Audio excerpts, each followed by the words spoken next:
como é ter 4 filhos num mundo que hoje pessoas não querem ter filhos, ou tem 1, 2 no máximo. Como é ter 4 filhos, ser mulher? Porque a gente tem trazido muito essa questão do protagonismo da mulher, e as mulheres têm relatado que é muito difícil ter filhos e trabalhar, às vezes tem que abdicar do sonho e tudo mais. São vários os desafios. Como você equilibra tudo isso, né? Ser executiva de uma importante empresa sediada em Nova York, mas com presença quase no mundo todo.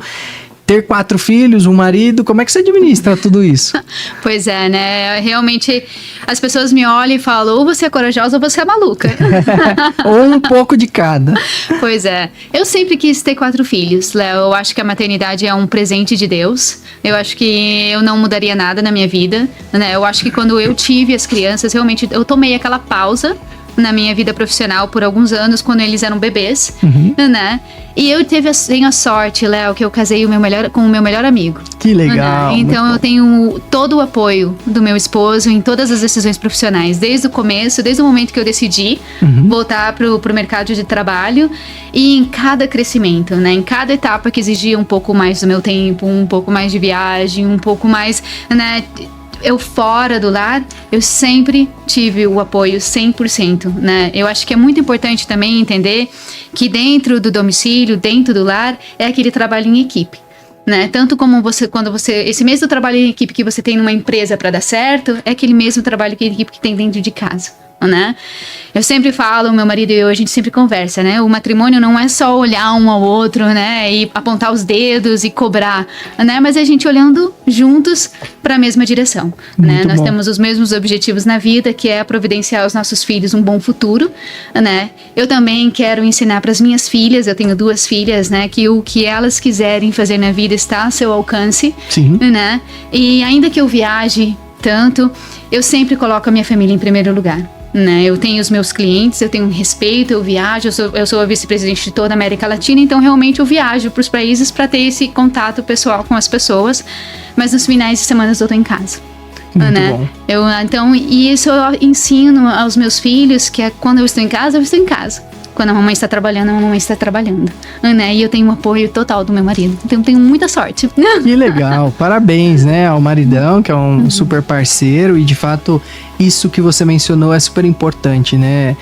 O relacionamento conjugal não é apontar os dedos ou ver falhas ou, enfim, essas coisas chatas. É, de fato, ser parceiro, focar no futuro, nos sonhos a serem realizados, né? Então, isso é muito bacana. E aí consegue, muitas vezes, construir uma família linda e estruturada, com foco em desenvolvê-los. Então, você tem 2 filhos e 2 filhas. Isso. E mostrando claramente para suas filhas que é possível realizar qualquer sonho. Ser esposa, ser dona do lar, ser executiva, ser realizadora dos seus próprios desejos, né? Ter um bom relacionamento em casa. Então, isso tudo muito bacana mesmo. E inspira todo mundo que nos assiste aí.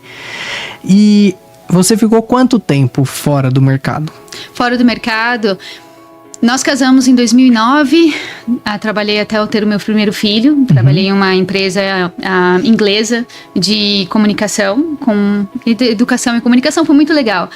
E para mim foi uma decisão bem difícil, porque eu gostava do que eu fazia, né? E quando o Juan Pablo nasceu, que é o meu primogênito, eu fiquei muito em cima do muro, Léo, sabe? Eu falava, será que eu saio do mercado de trabalho? Será que eu fico em casa?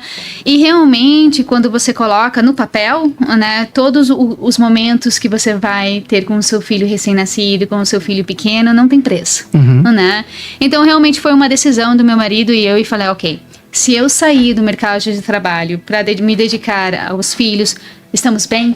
Né? É uma decisão que se faz juntas, sabe, Léo? E eu tive todo o apoio, né? Então eu fiquei por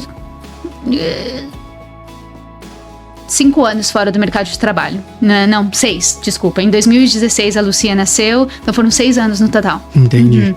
Então o que aconteceu? Ainda que eu saí do trabalho corporativo, eu sempre continuei trabalhando em alguma coisa, e uma das coisas que me permitiam estar em casa, né, e manter né, o relacionamento fora de casa, era fazer traduções simultâneas, né? Bacana. Então eu sempre fiz tradução, porque eu também tenho o meu diploma em espanhol, fora espanhol, inglês e português. Então eu fazia traduções simultâneas em hospitais, né, em escolas e também em jurados, né? Quando tinha todo o jury e tudo isso, para mim ajudou bastante. Muitos deles eram voluntários, mas também eu comecei a trabalhar para uma empresa que fornecia esse tipo de serviços e eu também dava aula de spinning, ou dava aula de water aerobics, e eu sempre levava os meus filhos, né, comigo para que eles viessem que era importante ver uma mãe ativa, né? Então, para mim, isso foi muito, muito importante. E foi aí que eu cheguei no EB5. Entendi. Porque que aconteceu? A minha filha já estava começando os 2 dias no pré-escola, naqueles meio-dia, né? De 9 da manhã ao meio-dia. Pequenininha para socializar e conhecer amiguinhos e demais com o pessoal do bairro.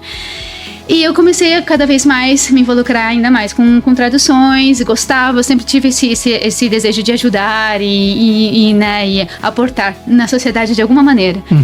E o meu primo trabalhava para uma agência de imobiliária, mas de comercial, né? E dentro dessa própria empresa, eles tinham a área de brokers, que era o Sequence, que é o Jim King, que você conheceu, o Mike Zanuck e demais. E que até hoje eu tenho um respeito impressionante por eles, porque eles me deram uma oportunidade maravilhosa, né?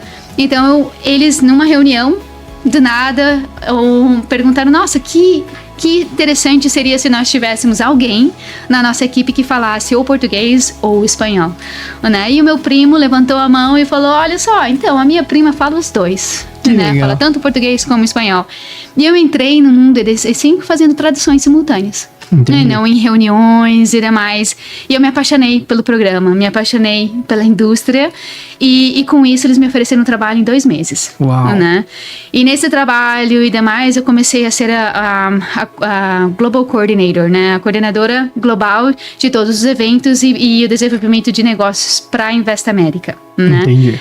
E até hoje, eu sempre tenho um respeito muito grande. Sempre quando eu vejo o Mike, né, o Mike Zanuck, em qualquer evento, em qualquer conferência, eu tenho muito orgulho de dizer que ele foi um dos meus maiores mentores na minha carreira profissional no dia de hoje. Que legal. De fato, é uma pessoa muito gentil, muito educada, né? É uma pessoa com bastante experiência. Bastante. No setor. E tá vindo pro Brasil também, acho que mês que vem, né? Maio ou junho. E isso é bem legal. A gente vai receber ele também. Bem legal. Então imagina, e por isso, para trabalhar com a Invest América, era um banco de investimentos, né? Um boutique, que oferecia diferentes tipos de investimentos EB5, que eu nunca tinha ouvido falar na minha vida. Foi uma porta de entrada maravilhosa, né? Porque aí você conseguiu aprender todas as possibilidades do EB5. Exatamente. E, enfim, ter uma escola robusta já desde o início é muito importante, muito né? importante. E tudo começa com um bom mentor. Sem dúvida, sem dúvida. E aí esses mentores, eles são levados para a vida toda, né? Como você mencionou. Às vezes você tá num evento ou encontra numa viagem, em qualquer lugar. Você tem uma boa referência daquela pessoa, você vai querer cumprimentar, conversar. E isso é um ponto legal que eu sempre falo, assim. Os nossos concorrentes, eles não precisam ser encarados como o fato de estarmos no mesmo negócio não nos faz ser um contra o outro. Exatamente. Né? Somos competidores, mas precisa existir uma certa cordialidade entre as partes e até mesmo um respeito e honra àqueles que te ensinaram, né? Então isso é bem legal.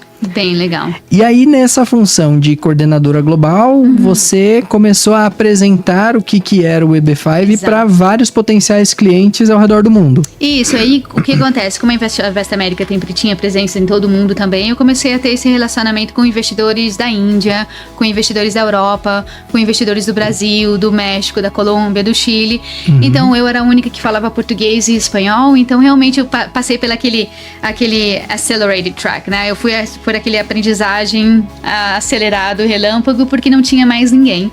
Boa. Então, literalmente, eu aprendi na prática.